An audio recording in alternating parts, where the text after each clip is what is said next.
Thank you. Good afternoon. Thanks for coming and participating in this discussion.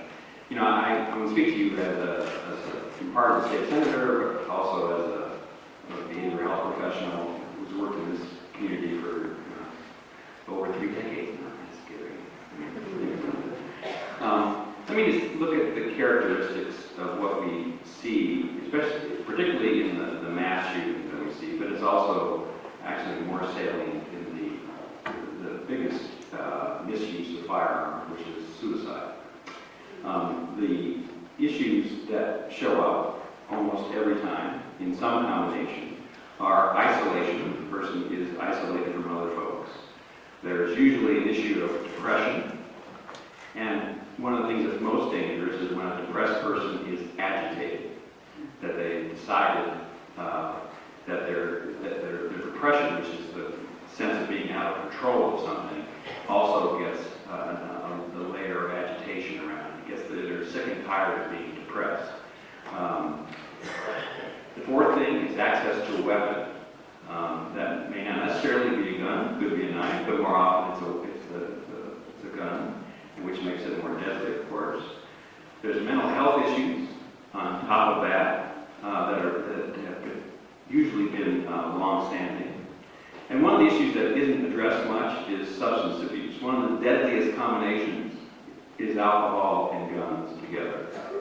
And the seventh thing that we have to look at, which is somewhat of a new twist, is the access to social media and reinforcing social media that reinforces all kinds of crazy and bizarre ideas. It is interesting that the shooter in Connecticut, probably right after he shot his mother, shot his computer. Doesn't that seem a little odd when you stop and think about it? But then when you think about it more, maybe not, because there's probably a trail there of his connections to other people who had these same bizarre and destructive ideas, and it was being reinforced via social media. So we have to deal with this issue, in my mind, on all 7 levels. We have to look at this reality in our community that there are people who are isolated. And that's up to us. You know, whether it's a member of your gun club, or a member of your Rotary, or a member of your church, who you haven't seen in a while, somebody's got to go, hey, where's that guy? Where's that girl, woman? There's got to be a sense of duty that we are connected and that we are all in this together. And having an awareness that we reach out to people, check in, and we literally save their lives. So there's that aspect that we as a community, regardless of any legislation, regardless of whatever we talk about, gun registration or whatever topic we want to take relative to the access to a weapon, those are issues, those are things that we can deal with right now. And that's where our community has to rally around itself all of the time to deal with isolation, depression, and agitation. If we find that agitated, depressed person, we have a dangerous person on our hands. And if that person has access to a weapon, that multiplies it 100-fold. And they're more likely than anything else to put that weapon to themselves. That's the most dangerous thing, the most typical dangerous thing that's going to happen. And however, there are those folks, of course, who then before they do that, turn that weapon on other people, and sometimes many other people. And then there's the whole issue of mental health.